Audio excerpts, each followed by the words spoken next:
everyone for coming to this Inventors gathering for July. Megan and I are really excited to share basically our experience working on the conference, as well as just an overview of Public Invention's mission and kind of how you can get involved if you're interested or not a part of our community just yet. So we're going to go over all of that today. And thanks again for being here. Thank you, Mairin. Yeah. Thank you everyone who's able to attend in person and those who might be watching the recording later. I'd like to say, hi, my name is Megan Cadena. I'm the outreach coordinator and also a current researcher with our organization under the Live Recorder project. So it's truly a privilege to be here with Mairin, like she said, to look over retrospectively what happened at the conference, the in-person conference from August, but even further what we hope to spur out of it, because we don't feel that it was a period, but a semicolon. We hope to continue on the conversation and the movement. So really excited to have you here. I think given the topic, this is a great opportunity to come together, celebrate our ideas, the collaboration we've done so far, and the milestones that we've achieved as a community, but honestly to take a look back, look at the challenges, and kind of learn from them. I think most importantly, we're here to create an ecosystem to empower other innovators and scientists, designers, technical writers, really anyone to come together and create their own maker movement or join ours. So please feel free to participate within our organization or even use this to inspire yourselves to start your own. I was just telling Mairin actually that I had seen a group in Canada that is starting their own maker movement for being open source. And that's something that we hope to support. So networking with individuals like them, I think, as well as the Green Lake Collective are I guess, like goals and our efforts to kind of support an ecosystem of innovation within the open source infrastructure of the future. So without further ado, let's dive right in.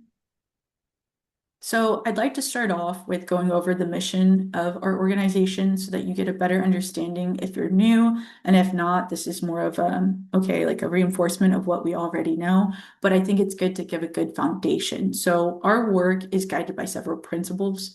First off, we believe in open collaboration. So everything we do, whether in person, online, as a resource or as an activity, will always be collaborative. It will include and never exclude. We don't have prejudice or closed-minded spirits. If anything, everyone is welcome. Any background, skill set, subject matter expert, any age, any race, creed, all are always welcome. We also believe in open collaboration in the sense that we'd like to partner with other organizations. So we're very open to partnerships with other nonprofits, other open source maker groups, as well as for-profit companies, or even through paid contracts like with NASA.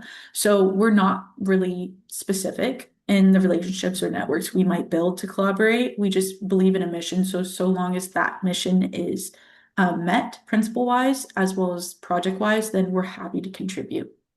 Next, we're very much geared towards practical solutions to face some real-world challenge. I think we primarily work on humanitarian engineering concepts, so think anything that can be designed to better someone else or help society.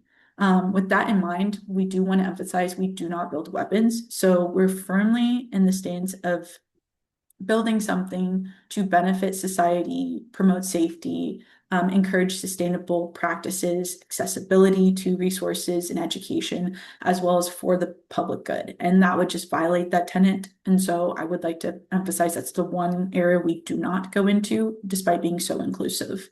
Another obvious principle at play would be that we're community driven. So we're not for the individual and we're not for an individual innovation to thrive, but we're for building up as a group. Projects grow better because of multiple volunteers, different researchers, different approaches, whether academics like students or, industry standards and industry experts. So, and as well as because of financial supporters outside of us. So collaboration is key. That's the spirit and heart of what we do and we hope to embody. Finally, we hope to make everything accessible, whether being educational, documentation-wise, or just project-wise. And this is seen with us having an open source mission in nature. An example would be our GitHub, which you can see from the comment section, and check out our GitHub and see all the open source repositories for every project done in-house, as well as any collaborative method or measure that we've taken externally or partially, meaning it wasn't started by Public Invention, but maybe a public inventor contributed and built it out in some regard. So from open source documentation with GitHub, as well as open source licensing, as well as it being available within our website through the project page. We have an amazing project chatbot built by both Mairin and Miriam, our volunteer coordinator and our communication coordinator, or technical writer. So check out their efforts. I think they've done an amazing job at creating a way to filter projects and find resources within our website. And another way to also find our documentation or information about what we do is through our social media platforms. YouTube has been well maintained because of efforts by Mairin as well as by others. So definitely check those out if you want to learn a little bit more about us. We're very open source, so it's really easy to get a sense of who we are. And just plug in, connect with us. We'd love to get to know you. So from our mission, I'd like to feed in next to our projects. Our mission is rooted in a few core principles, but our projects actually are efforts that were pursued because of our mission. While our work can span different domains, starting with software, going to hardware, maybe being documentation or educational resources, it doesn't really quite have a specific shape or form. Every project is always guided, though, by the same philosophy, which is each initiative should solve a meaningful problem. It needs to help and be reproducible for others. It needs to encourage people to come together, not make individuals isolate or closed off. It should create a lasting public resource. And by this, we mean it needs to have some type of existence or permanence that is accessible beyond our organization, after the lifespan of us, the founder, the org itself, or even a project team. We want people to be able to utilize a prototype, a project, a design of experiments, a paper, whatever resource we're offering beyond anything that's finite. Finally, we'd like to inspire others. And by this, we're not saying that we're for a specific innovation or achievement, but more inspire people to pick up their skill sets, to join a community, to help solve problems like this, and to help others in some way. Essentially, our mission is to not build isolated products, but create an ecosystem for open innovation. And that's really what drives every project. Next slide. So why do we gather? I think too often innovation happens behind a closed door, where ideas, research, technology are all limited to a small group of people. And unfortunately, it might even die there.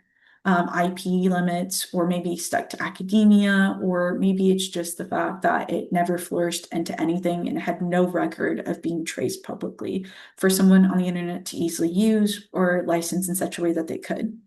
So Public Invention takes a very different approach than for-profit companies per se or industry. We believe innovation should be open, it should be collaborative, it should be accessible to anyone. By sharing our work and inviting others to participate, we create opportunities for more people to learn, to contribute, and to build off of what we've done. Our mission isn't just to invent new technologies, like I said before, it's to help others become inventors alongside us. So events like our in-person conference allowed us to exchange ideas, to celebrate progress, as well as to champion those who have made efforts and gains in their research, but also inspire the next generation of innovation to come out of either an existing project or projects not even touched yet. Yeah, absolutely. And thanks so much, Megan, for going over the mission and kind of that wider view of Public Invention and why we do what we do. So I'm going to be closing in a little bit on the conference that we had and kind of how that ties in. First, kind of the story behind the conference. So there was basically a small group of staff. So Robert Reed obviously headed it. Llewellyn Graham was basically our consultant and also MC at the conference. Megan Cadena did a lot of the outreach for the conference as well. Miriam Castillo and I reached out to a lot of sponsors and partners to get everything set up. And really what we wanted to do was support this conference to be a point where we can basically spread our mission as much as possible. That was one point, as well as secondarily, just reinforce the community aspect of public invention and those volunteers, inventors that are already a part of the organization. And so with that in mind, this past conference was pretty successful. We had 68 attendees, basically people who weren't already part of Public Invention. We counted to be about 68 attendees or audience members who came, which was about a threefold increase from the 2025 conference. So there was a good bit of success there. And I think really what we learned was different avenues for outreach that were effective. So that's not just helpful for raising awareness about the conference, for instance, but also about our wider mission. So it was a learning aspect, basically a learning opportunity for all of the staff, as well as, again, that community aspect, team building aspect for Public Invention. Most importantly, the conference, was an opportunity for us to highlight our current projects as well as our project teams. I think there's a lot of work done behind the scenes by our awesome volunteers, invention coaches, just people that are part of the organization. And so it was really awesome seeing everyone be able to highlight their work and kind of share what they were working on with the wider community. So going into a couple of highlights. So again, we basically things that we learned that are effective in reaching our audience or people who might be interested in the open source movement or using our projects. For instance, to basically give them that longer life that Megan was talking about earlier. So one thing that we did differently for this conference than last year was we actually reached out to the Austin Chronicle, and we found out that about 20 to 30% as an estimate of our audience heard about the conference from the Austin Chronicle. So that is one thing we're going to be looking to do next time if we have a conference, or just in general, is using kind of on the boots on the ground, local marketing groups, so radio, newspaper, things along those lines. And ultimately, our outreach efforts, again, through the Austin Chronicle, also the social media outreach that Megan did. Miriam reached out to a lot of online event calendars. All of those outreach avenues basically led to that large audience. And we reached a lot of researchers, engineers, makers, community partners, and new possible contributors or new volunteers that we wouldn't have otherwise. So in that respect, it was also pretty successful. A couple of conference highlights. So this is fun. We get to go into the stats a little bit. So we had 12 project demos in total. These ranged from the OpenFlexure microscope to the Moonrat to the Crake and more. I know me personally, this was the first time I saw a lot of these projects in person, like out on the tables there. So that was a really cool experience for me, and I'm sure for the other people who were able to attend. Additionally, we had 15 presentations in total. So again, thank you to everyone who presented or put together that presentation. It was really great hearing from project teams specifically, as well as from Rob about our philosophy, kind of like what Megan was going over. And then some of our partners actually talked as well. So for instance, we had Dave Tipping from KidsOR there in person. So it was really awesome to meet him as well. Kind of on that point, so we had a few different collaborators come. So Austin Makerspace had a table there, the Center for Open Science. We had some ambassadors, and then again, Dave Tipping from KidsOR. So it was also an opportunity to connect with partners and like-minded organizations. And then on the sponsorship front, again, that was something that Miriam Castillo worked on a lot, reaching out to sponsors. And we got Cabo Bob's to sponsor us for lunch. So that was awesome as well. And then finally, I don't have a specific stat for this, but I do know just from conversations with people coming in the doors, there was an increase in volunteer interest. And so that was another big win from the conference. Definitely. Thank you for that recap. And then on the aspect of what we learned, so again, for the staff, I think one benefit from the conference were the specific things that we could learn to make future outreach efforts as well as future conferences a little bit better. So, for instance, we plan to make future conferences a little bit more accessible, especially for the hard of hearing community. That was one thing that a few different attendees asked about. So next time we're going to try to add either subtitles for the slide, maybe an ASL interpreter, or just something to support that community and our attendees who would like it a little bit more accessible for their needs. Additionally, unfortunately, we didn't record all of our presentations, which limits some of our future outreach with those presentations. Spreading again awareness for these projects and stuff is a little bit limited when we don't have those recordings. So in the future, we definitely do want to record the full conference. Additionally, me and Miriam, after discussing, we plan to reach out to sponsors earlier in advance, sponsors and partners, just to hopefully increase the collaboration on that front. And then finally, for that second big goal of the conference, that community aspect, we do plan on announcing the event dates earlier, just so that more inventors or public invention coaches, just members, can have a little bit more of a heads up, and hopefully we'll get a larger turnout next time. So again, while the conference was overall a success, these topics, as well as the additional feedback that we look forward to possibly getting from other attendees, are also something that we greatly value. Definitely. And if anyone who's attending or has attended the live event but might be watching this later wants to contribute more feedback, please feel free to reach out to our emails. We'll help them on the screen later. But yeah, we welcome any feedback, additional feedback, or even just things like good things to try in the future. For sure.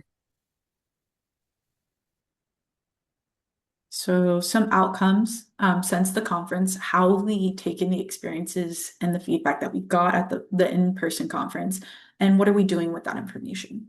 So following the actual in-person event, we've done as Mairin has said. We've taken the notes, we've taken the feedback, we've thought it over, reflected, and incorporated it in such a way that we hope to expand projects and how they're collaborating both intergroup wise, so within the membership, different teams intra versus inter, so external of us, like who can we partner with to kind of build up project teams. Some of them are getting to a stage of maturity where we're considering even productization, and we'll get into that a little bit more later in the presentation.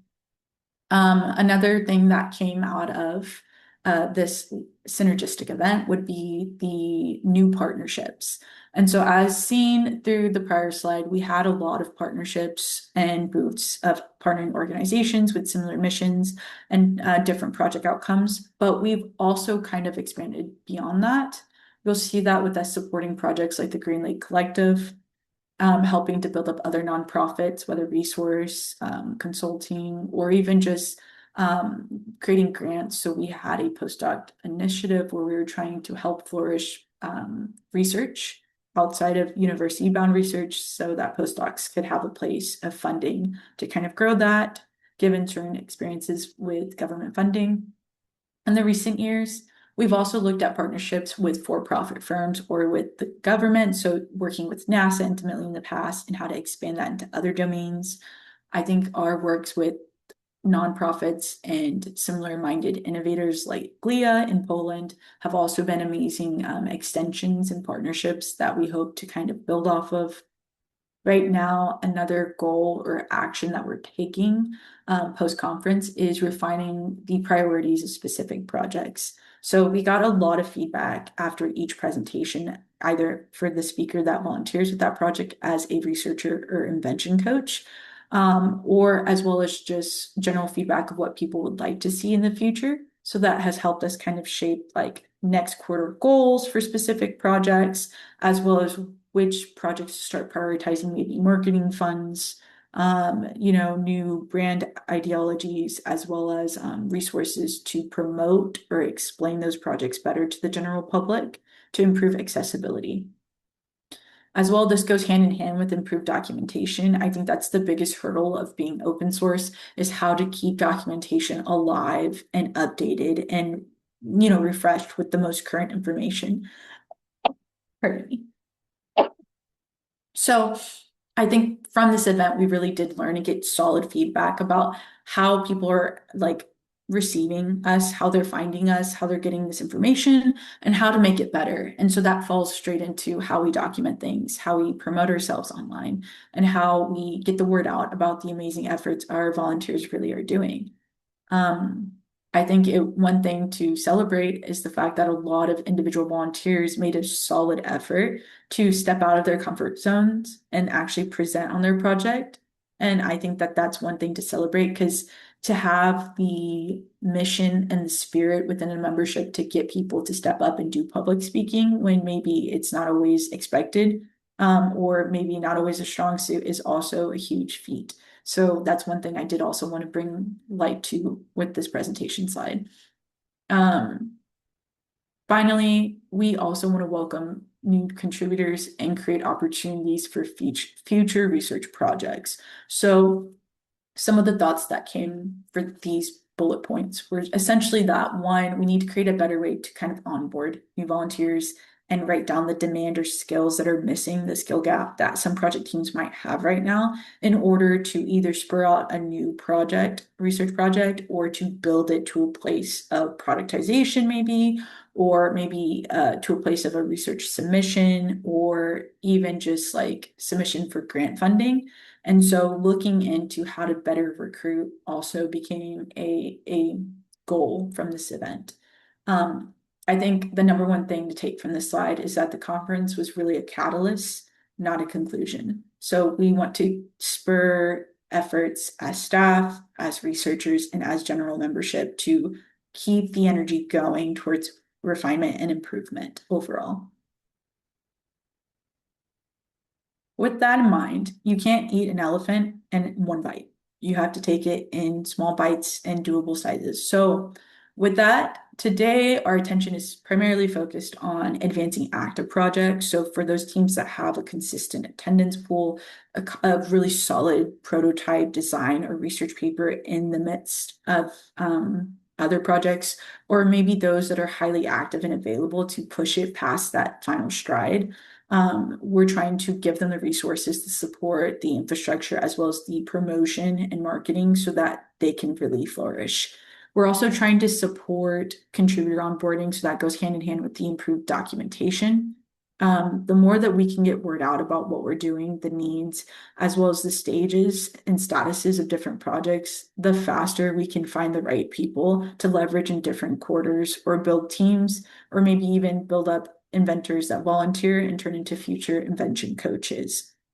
So definitely trying to leverage better descriptions of needs, like the demand of certain needs, certain skill sets, certain backgrounds, creating the time to kind of onboard someone, explain to them the organizational structure of a project, or kind of explain like the need as of an activity. So if we're looking for marketing, like we're looking for this frequency, this type of post, this quality, maybe we're looking for a brand identity. How can we create this image to tell a story? Those details, how to get that written down and, measurable and qualitative and quantifiable, I guess, for bi-weekly sprints.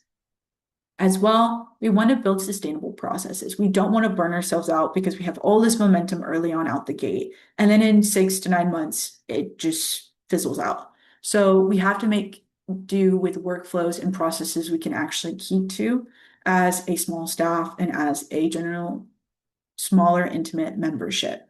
So we welcome those who are really good at growing memberships, as well as those who have backgrounds in project management and business orientation, whether business administrative or marketing, to help us understand how to better create processes and workflows to sustain a group as we're growing to prevent growing pains. And I think this goes hand in hand with expanding the community engagement. I think we already learned a lot about outreach and engagement from the promotionals for this event, word of mouth of how people heard, why people attended, and what drove people to attend, which you'll kind of hear that in a later slide. There's a wonderful video that we got from different clips of interviews of those who attended and who volunteer with us, which I think will highlight this way better than anything I could say today. Finally, we want to continue to build our network of projects. So whether internally or with external partners, we hope to collaborate more and more. And you see this through examples like the Atom project and the Crake project. Crake started as the GPAD, a general purpose alarm device, which was simply an annunciator. Then it grew as the team got bigger and the skill sets got more refined to include a concept of alarm management. And this evolved into a completely separate project known as the Atom Project, which I think the creation of separate project teams from the same demand and also understanding the complexity of which that project could grow is a perfect example of how to network a project. But we've even seen it go externally with our Event OS project and how Ben Coombs' efforts and his legacy project there got fed into an oxygen concentrator MCOG machine and prototype performed with ceramics, no moving motor parts, which was done in collaboration with NASA, and it continues to be built out even further. This is actually how we got that relationship with Kids OR, and I think that networking through our projects is probably the strong suit of creating sponsorships, relationships, and stronger networks within this ecosystem we're trying to create and build up.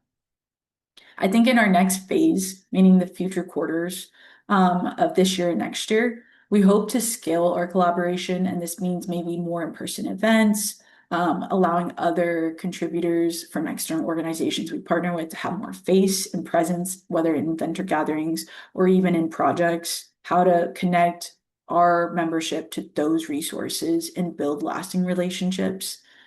We hope to increase the impact of a project, so better marketing of a said project, better demonstration to the layman so that more people can understand the amazing efforts a volunteer or volunteers are doing internally. Sharing knowledge more effectively goes hand in hand with that. I think supporting open source innovation is the mentality that we hope to not only thrive and build up our own documentation resources that are open and available to the public, but creating pathways for other open source projects to do well and to take suit. And this could be maybe fundraisers, organizations, or like collaborations with projects that are externally born, but raised to flourish outside of maybe one identity of their organization or our own. So this could look like many things, but the first example I could think of is really the Green Lake Collective. So we've partnered with them many times. They've done presentations for inventor gatherings. They've kind of inspired our Solar Punk virtual conference that we had last before this in-person conference. And now they're their own kind of entity of different spirits kind of coming together with different backgrounds and building up missions and projects. So I think that that's a great example of how to support the movement outside of just our organization. And then finally, we've hit this several times throughout this presentation, but productization of more mature projects. And this comes with creating, achievable workflows, support for resources, whether financially or whether consultant-wise, like who can advise certain project leads through the steps to reach market if that's their choice to flourish and grow outside of us. I think that our organization really champions the idea that other project teams could become their own entities. I mean, they have the capacity and we'd love to support their initiatives if that's their dream and that's their goals. So this can be seen with projects like Crake and even by the efforts currently being done by both GOSQUAS and as well as, I think, the NASA project. If you're interested or have any background in some of these areas where you could help us grow and create those workflows, please reach out to our email comms@pubinv.org. We'd love to connect and hear more about what you may be able to contribute with us in building this framework. Absolutely. And that's a really good segue. So, as Megan was saying, we are looking forward to kind of the next phase of public invention. And if that's something that you want to be a part of, I think the point of this slide really is just to say that no matter your skill set, there definitely is a place for you in public invention and in the open source movement. So I think kind of as this conference itself can attest to, again, going back to that staff team. So obviously Robert and Megan have both that technical skill set as well as, marketing skill sets and things. But 3 out of the 5 staff members who worked on that came from non-technical backgrounds. So I can personally attest to if you're not an engineer, there's still definitely a place for you on a project team or just working with public invention in general if you're interested. So again, if you have a skill set such as 3D modeling, engineering, coding, something like that, definitely reach out. There's great opportunities to continue to develop those skills, work on interesting engineering projects. But on the other hand, if you have skill sets that are more creative, writing, marketing, social media, or business related even, then you can also get involved, work on our staff side or in the marketing for a specific project, for instance. Those are different roles that we're looking to fill with interested volunteers. And I think there's a lot of benefits from volunteering. So if you just want to deepen a current skill set, or let's say you want to develop a technical skill set, public invention provides great opportunities to really go in a lot of directions based on your interests. I think Megan has a really unique perspective on this as she is actually an invention coach for the LibRecorder. So Megan, do you want to add anything to possible interested volunteers? Yeah, no, thank you for giving me the space to add on. I think that it's really interesting because, to be a volunteer, I think people automatically think the technical background, as you said, but I think that anyone can be leveraged and anyone is a linchpin.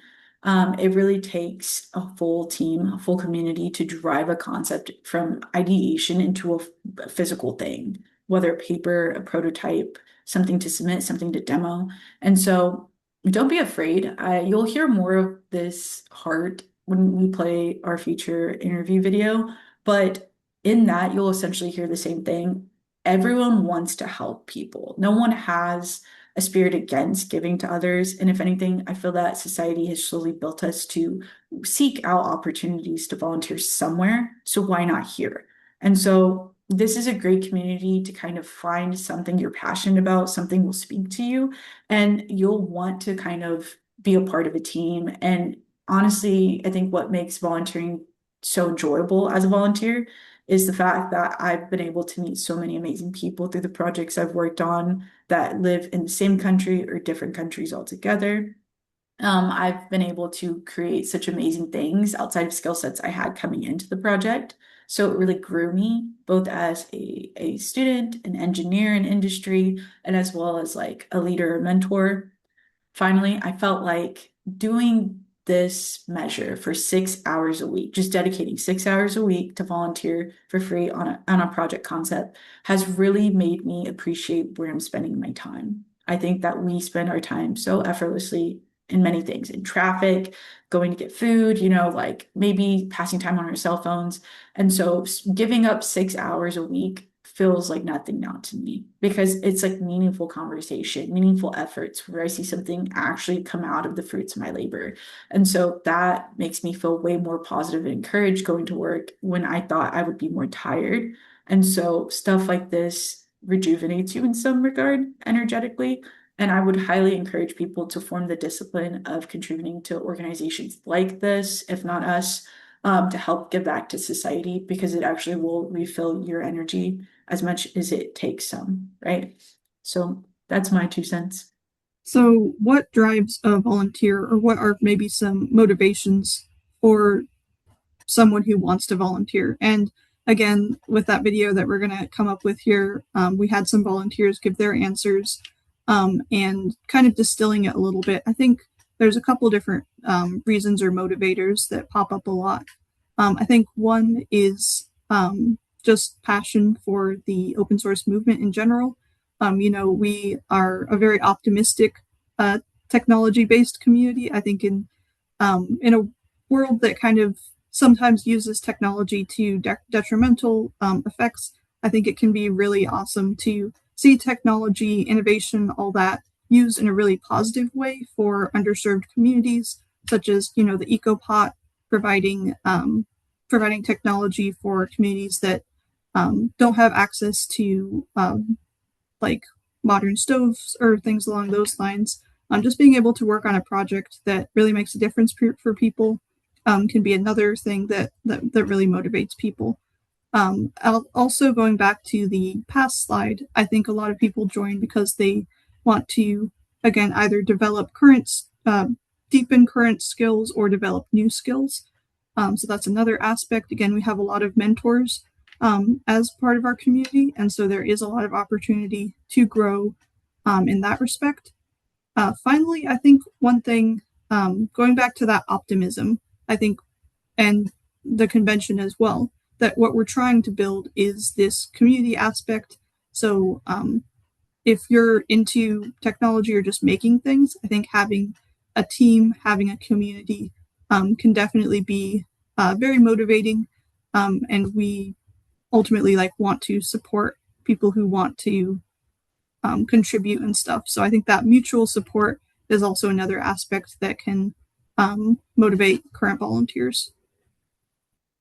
So we'd like to play this video. It was made by actually a videographer we got for the conference, and this was done in the hallway going into the seminar room for our live demonstrations and presentations. So let's hear from some of the inventors and some of the board members that were there in person and volunteer every day with us.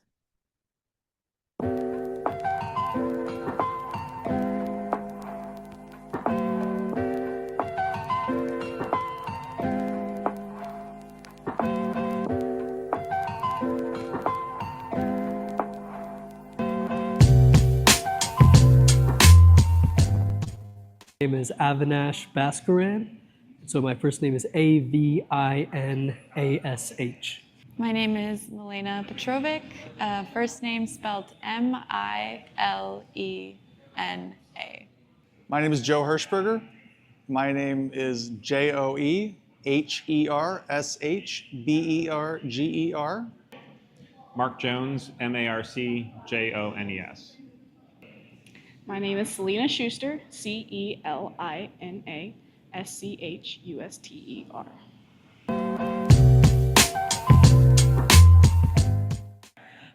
Dr. Reed, as well as all of the invention coaches at Public Invention, offer one-on-one mentorship and dedicate hours of their time to my professional development, especially given that I didn't come into it with a lot of experience or skills.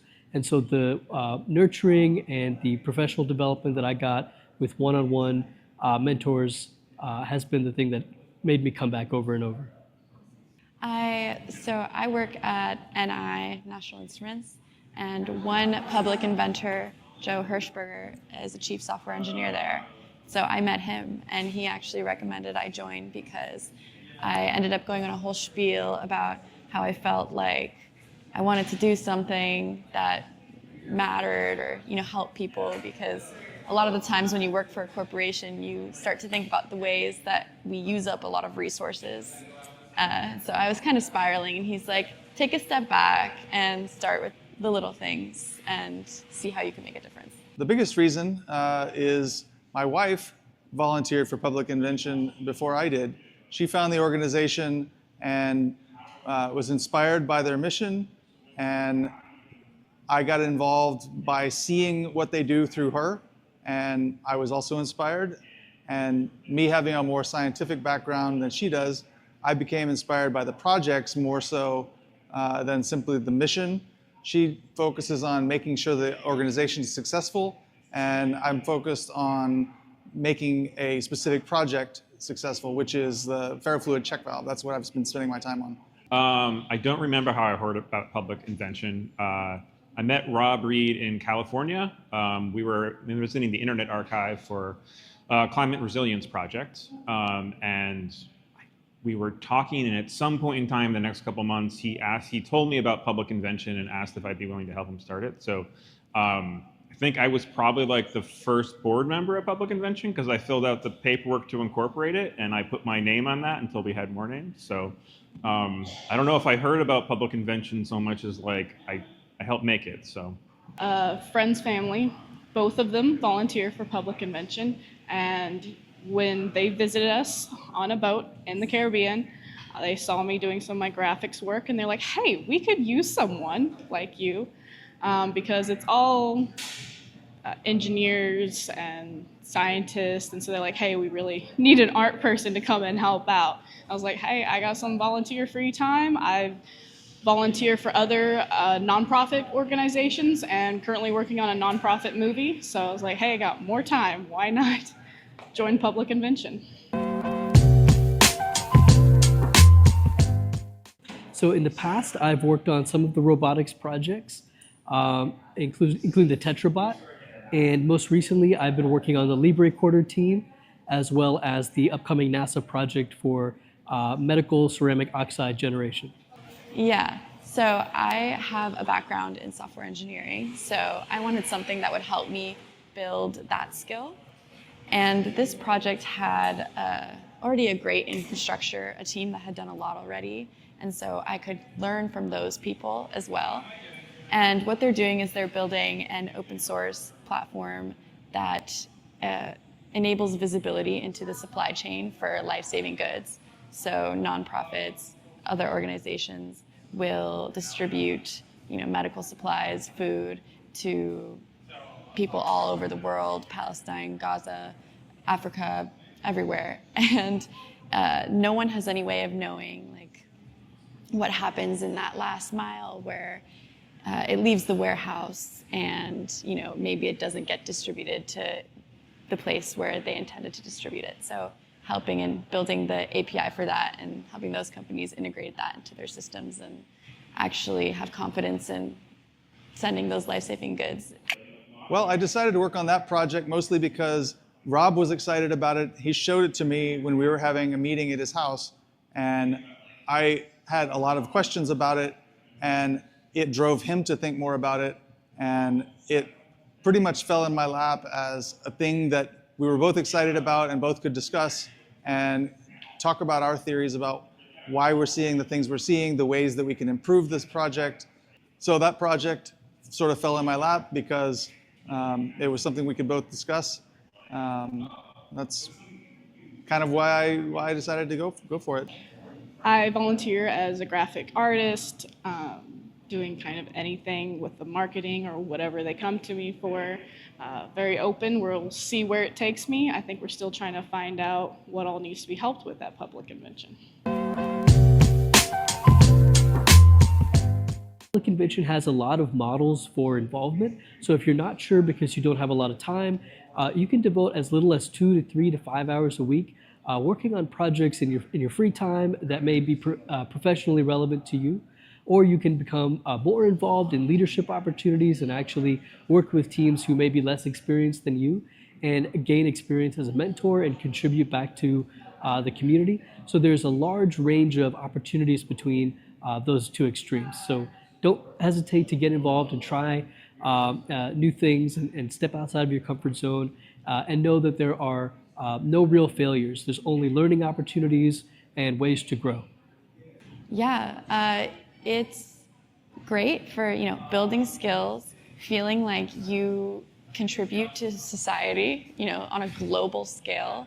I can say that personally, it helped me get a promotion at my current job and move into a scope that actually applies to things I care more about. So, when you build your portfolio based on the things you care about, then you can continue to make an impact in other areas of your life. Volunteering with Public Invention is great because it's low pressure.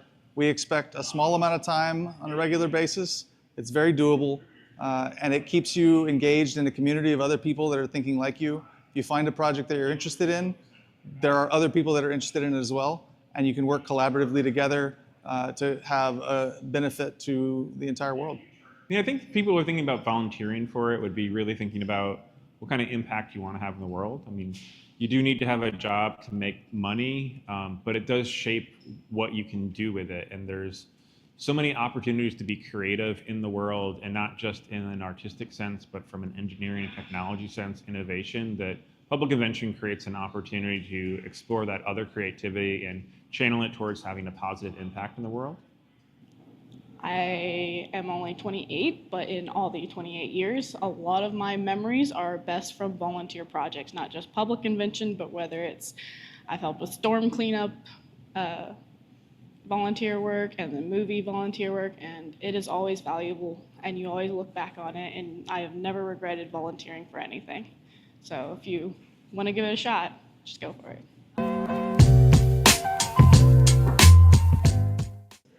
Public Invention has offered me the opportunity to lead discovery, try new things, experiment with mechatronics and microelectronics, programming, learn new skills, including things like artificial intelligence and web development, and actually work on projects with a significant impact on the health and lives of other people, including developing software that could be used to track medical images and improve medical microscopy. Public Invention, I think, has the opportunity to fill a really unique role in society. So I often think about it and explain to other people about it. It's the way I understood the original vision was about inventing things that should exist, but doesn't really have the financial motivations out there. And if we just rely on companies that are trying to make profits, there's a certain kind of thing that just won't be invented, and that Public Invention was intended to kind of fill that gap where we're inventing things that should exist, even if there's not a profit margin. Thank you all. All right.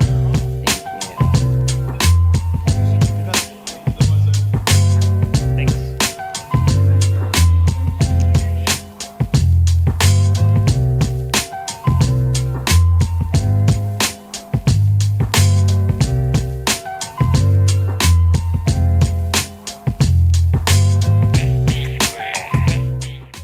I think everyone in that video really went over, again, some of the great reasons for why to volunteer and different opportunities that working with Public Invention can bring. So again, if you want to just develop skills, join a community, just use your current skill set to make a positive difference on the world and on wider technology. I think working with Public Invention, volunteering, can definitely be a great avenue to do that. So again, we want to thank all of our inventors for everything you do to already contribute to open source engineering and our mission. Again, thank you to all the speakers who came to the conference, as well as just the attendees. If any of y'all are watching this, y'all being there and supporting us also means a lot. So yeah, Megan, did you want to add anything to the end here? Yes. I wanted to say thank you to all the Public Invention coaches and the board members and founders, as well as the donors that help make what we do possible feasibly, as well as, the membership that couldn't be there in person, whether because cost, timing, what you do really is amazing. And we're so grateful to be able to collaborate with you, to have you in our membership. And if there's anything we can do as staff to support you better, please don't be afraid to reach out to either Mairin, me, Rob, anyone really. We're always trying to champion you and support you. So thank you for all that you do, and for, just trusting us to tell your story and speak about your project. But yeah, I think we're going to kind of open up now this presentation for any questions and any requests for resources that we could share at this time. We're really just grateful to be here and to kind of reflect on this event and hopefully prepare for the future ones that we hope to plan soon. Awesome. Yeah, thanks again for everyone for being here. That'll conclude our presentation. So we want to open it to Joe and Victoria now, I guess. If y'all have any feedback for the conference, or just as staff, how we can better support y'all and your projects. Yeah, this would be a great time to just talk a little bit. Got together. That was nice. Sort of see how it all came together, and a look back on how it went. That was nice. Thank you. Yeah. Thanks. Yeah, and thanks for being in the video too, Oh, Joe. sure. I was actually telling Mairin just before this, when we were planning the presentation, I think it can be really hard, like teeth pulling to get STEM oriented people to like volunteer in videos or pictures or to like public speak. So like I was really amazed and moved by the amount of individuals so willing and like ready to kind of like advocate for their projects because they're so passionate about what they work on. And so like that speaks volumes to me about the spirit and heart of our membership, which makes me feel like as a staff member very proud to serve with like people that are passionate about what they do. Yeah, and it's even more so, I think, because at least speaking for myself, it's not a comfortable thing to do. It's not something that I strive for. It's sort of someone puts a microphone in your hand and says go, and you're like, well, I can talk about this because I'm passionate about it, but I would prefer not to. You know what I mean? Yep. Absolutely. So, yeah. Yeah. Even making this presentation, like I was telling Maren, like I don't know your speaker skills, but I will say like it can be really, really hard sometimes to do public speaking, not because you don't have thoughts or you're not interested in talking on certain subjects. It's just there's sometimes a pressure or discomfort in the action itself. So I relate definitely. For sure.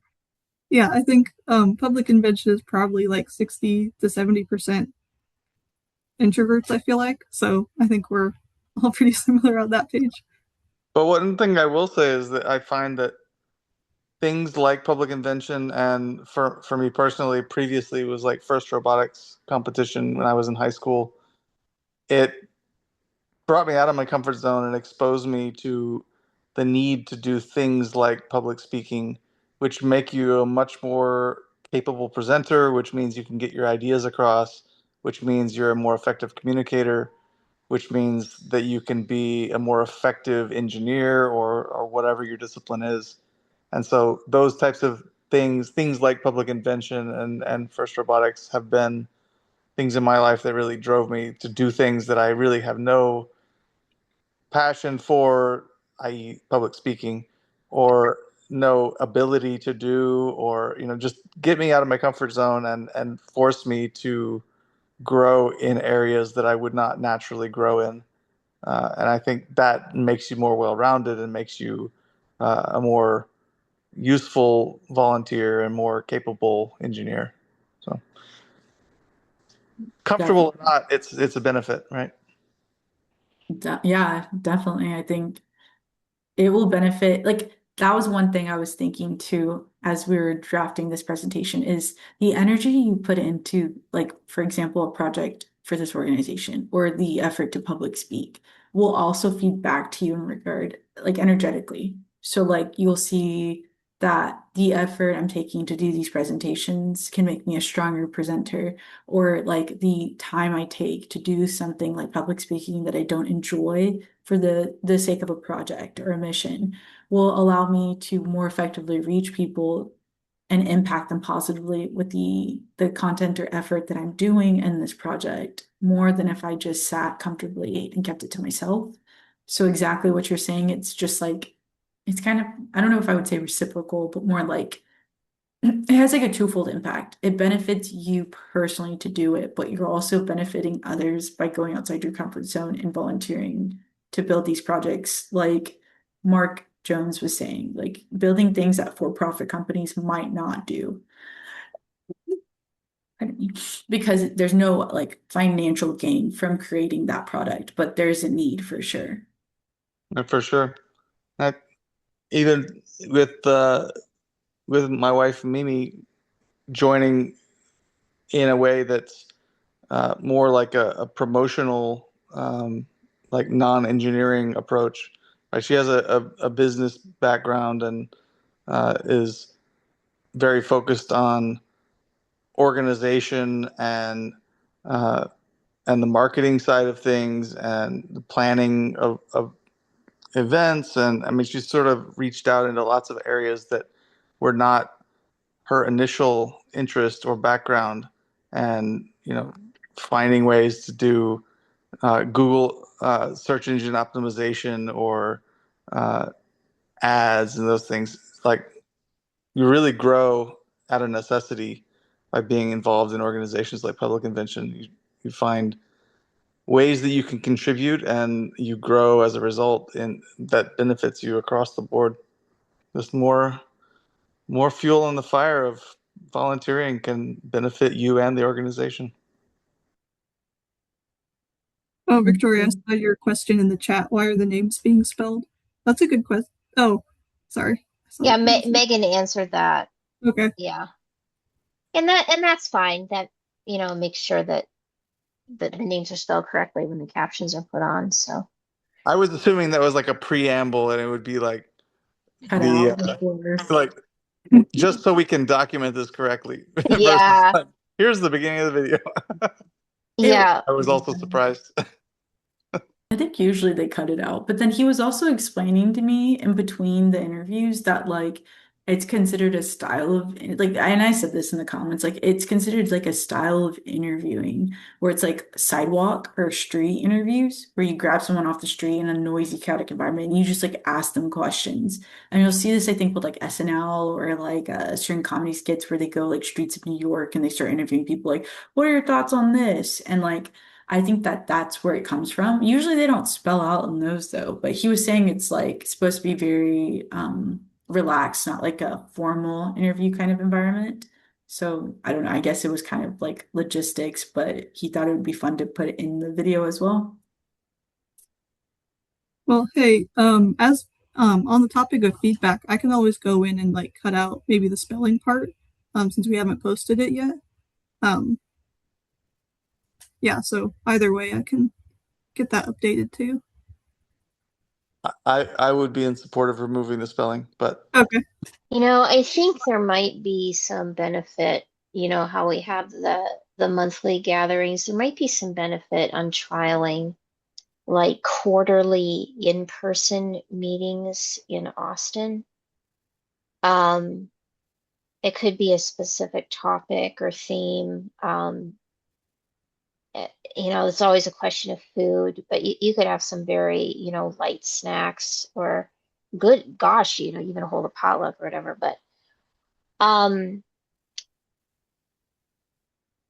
I think having an in-person event in Austin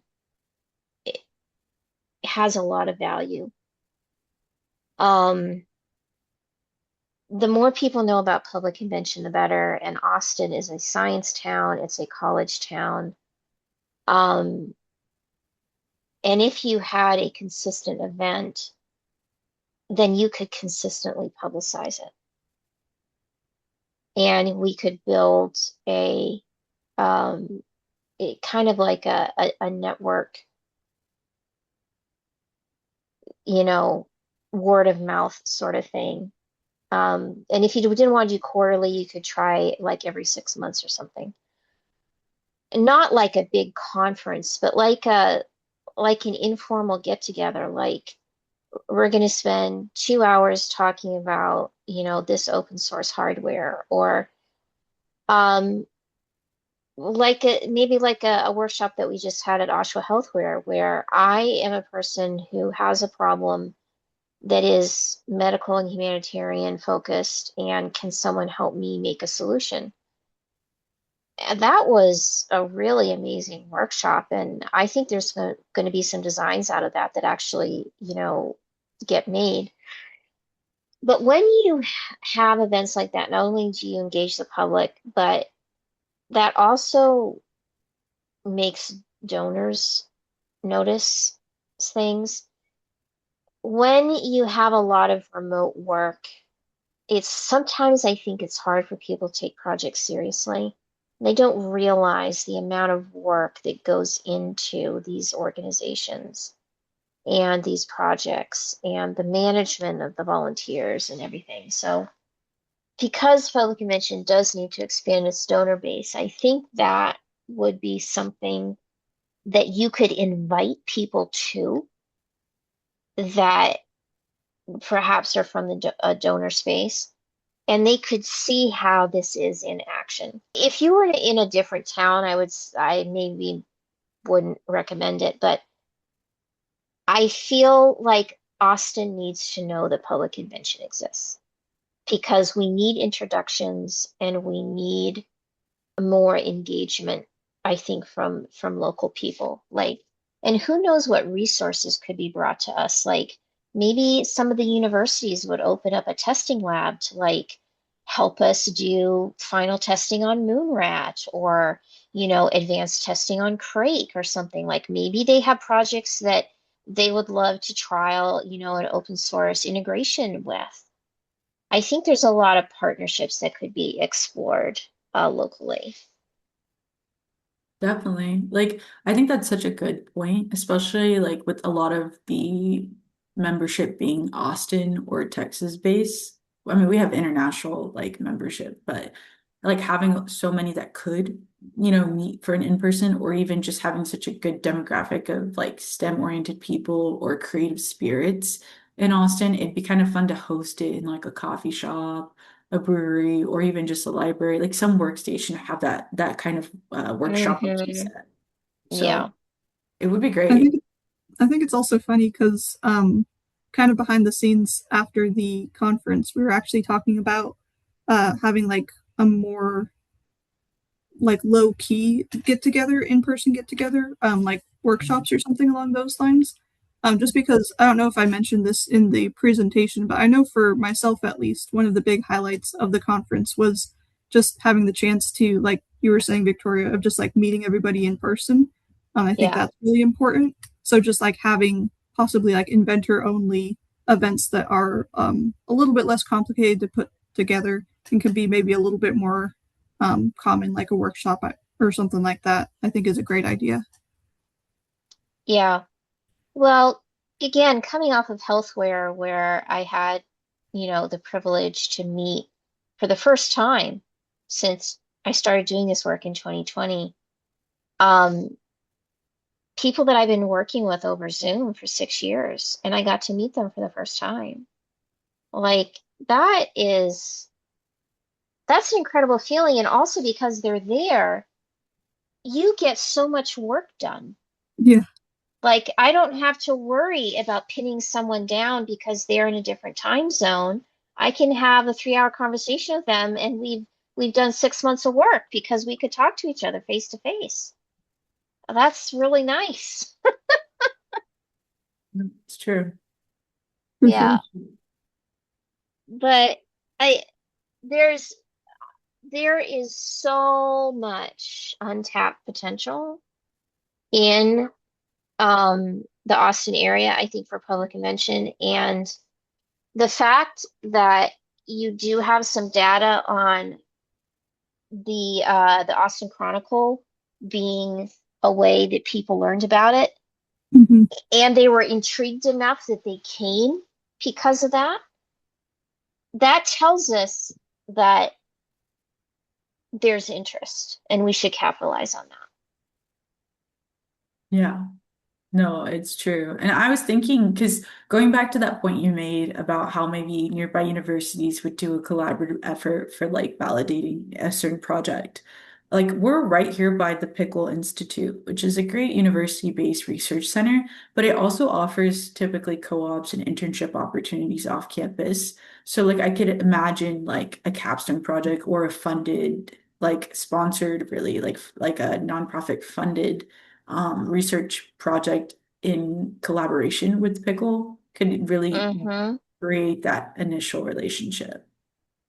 Yeah, the power of these organizations are the partnerships, which of course um, I broker as much as I can. Um, but the city of Austin needs to know that a public convention exists, and we're at this stage of growth in the organization that you've got to branch out a little bit and and be more visible because then we need invitations to, because then if you're inviting people to things, then guess what? People are going to invite you to things. That can be part of our strategy. We'll definitely take that one back to Rob and see, because like we tried to plan ahead for, and this was an idea kind of started with Miriam, like it was how can we get more ahead of these inventor gatherings to confirm speakers and topics? That way we're not late on the marketing. And so I think that it would be nice to kind of do it around November because we still have that like time to plan something of that nature and get the word out and confirm it. But I think that it's also a season when people are doing, because it's like Thanksgiving, like gratitude, they're like typically open to donations. I know there's like a push in the summer, but there's usually a push also for donors or donation and polls and fundraising in Thanksgiving, or sorry, in November. So I think that that could be a really cool time to host another in person if we get, started planning that, and that's something that Rob's open to this year. I think it could be a good idea. Absolutely. I love the idea of a potluck too, because it's kind of fun to be like potluck and Thanksgiving, like Friendsgiving or like Inventor giving. Yeah, Yeah. absolutely. Absolutely. Well, you could even consider having the Public Invention Gala be like more of a public event. I know the conference kind of followed the gala format, but yeah, we can brainstorm around that. Yeah, that would be really cool. I think some people do like getting dressed up fancy and like receiving an award in person versus like, you know what I mean, like virtually. But I think that it depends. Like some people, their schedule is very busy. So sometimes being able to hop on more casually and like accept an award is also easier depending on the time of the week or the season in life. So, but it could be fun. I think an in-person, usually though, they are well received by our membership. Like I've never had anyone say, I disliked the fact that it was in person. Like if anything, they were like, it was really cool to fly all the way from Canada or to be able to experience like the state or this country, um, or just to see everyone in physical form and in person. So Mm. I think maybe building off of that, one thing possibly to look into, because I think one difficulty with the gala being in person is just because we have so many international members. But maybe we could look to like having more hybrid events. So like everyone who's in Austin can get together, but then also like have it going on as like a meeting as Zoom meeting as well for whoever needs to hop on like remotely as well. So that's a possibility too. yeah, no, definitely a hybrid could be a strong possibility. I'll have to see. I'm curious, actually. I have a question for both Joe and Victoria, depending on how comfortable they are. But do you feel like having it more formal, where it's geared around presentations, versus having it where it's just like a social, is like a stronger point or a weaker point? Like, what do you think that more people come because it's official, or that if it was more relaxed, people would be more incentivized to like do it, like attend it on a weeknight or just casually? I would say that if it's talking about trying to find new people completely unrelated and perhaps just exploring or finding out about public invention, probably more formal, because they would not feel like they're an outsider in a private gathering. Whereas if we're talking about people who have already gotten involved and you want to make them more involved and make like Victoria was saying, make you feel like, well, this person that I've been on, Zoom calls with for 6 months, I can finally actually see their face. Um, I think that having it more informal is probably better for sort of strengthening those relationships and you know being able to talk quickly about how the project's going and I'll just give a quick anecdote about uh, my professional life. I I mentor a number of Malaysian colleagues. They're much more junior than me, and before spending, I think, probably over the course of the last few years, maybe 6 or 8 weeks in Malaysia.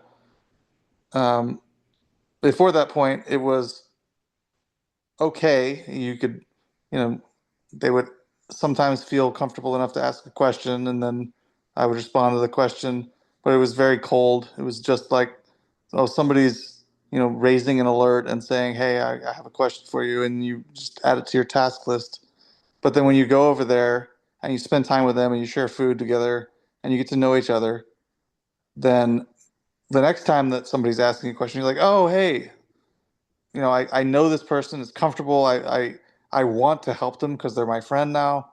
It really, having at least some amount of time, it doesn't even have to be a lot, to really connect and get to know a person makes working remotely way more effective. That's my experience. Yeah. That's a really great point. I had never thought about it that way, but it makes sense. Like, I actually formed really good relationship with specific volunteers because we met because the first in-person event. And I hadn't thought like that was actually the source of it, but now that I reflect, I'm like, I think I met them there in person. And then that's when we started volunteering together, or that's when we started doing co-presenting together, or checking on their status, like how's life, how's work, like what are you doing right now skill-wise, and sharing resources. So that's a really good point. I guess my short answer would be both are valuable, but they serve different purposes.